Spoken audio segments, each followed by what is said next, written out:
So here we go. We're back with another video. Thank you as always for watching. Thank you as always for commenting below. Thank you as always for being on the Nashville Rookie League Ice Hockey page. And thank you always for subscribing and liking the video and helping this channel grow. It's been really, really cool to be a part of this group, be a part of this community, and exchange our knowledge and our ideas together. So that's really, really cool. I'm very, very happy with the questions coming in. I'm really, really happy with the question today.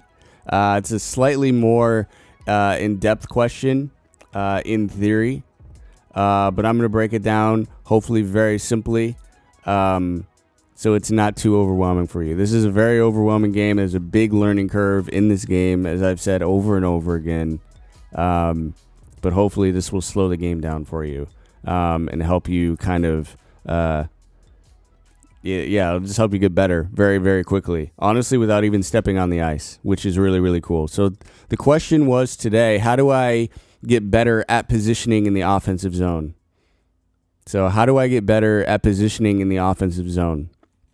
So that is a really great question. And you actually don't even have to be on the ice to do that.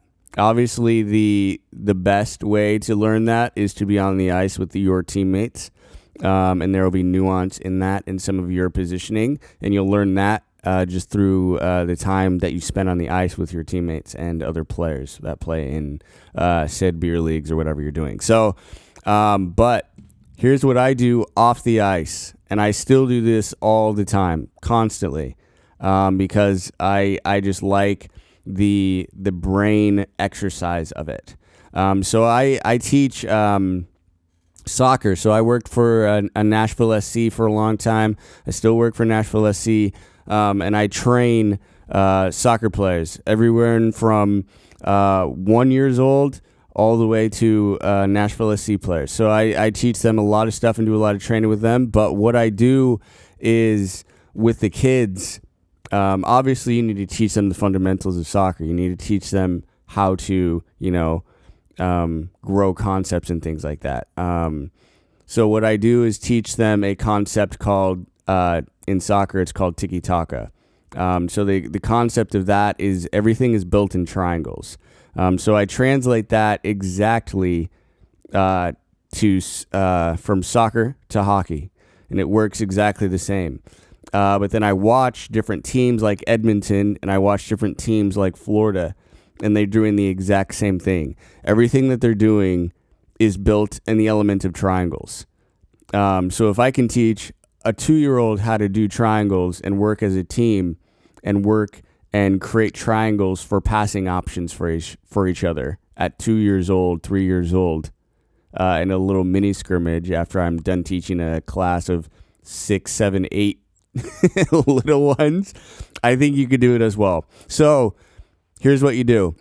If you don't have the ice, open up YouTube, search, you could watch like Florida Panthers, former games, whatever. You could even go to the NHL channel and just watch like game recaps. That's really helpful. But what I actually do is watch the Edmonton power play. So search that Edmonton power play.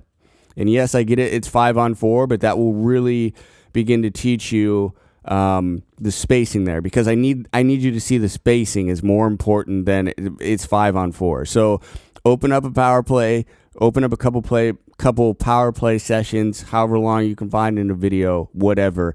If you need the audio, that's fine. Most of the time you don't need the audio because you're just trying to train your eyes and train your mind to see what you're supposed to be seeing on the ice.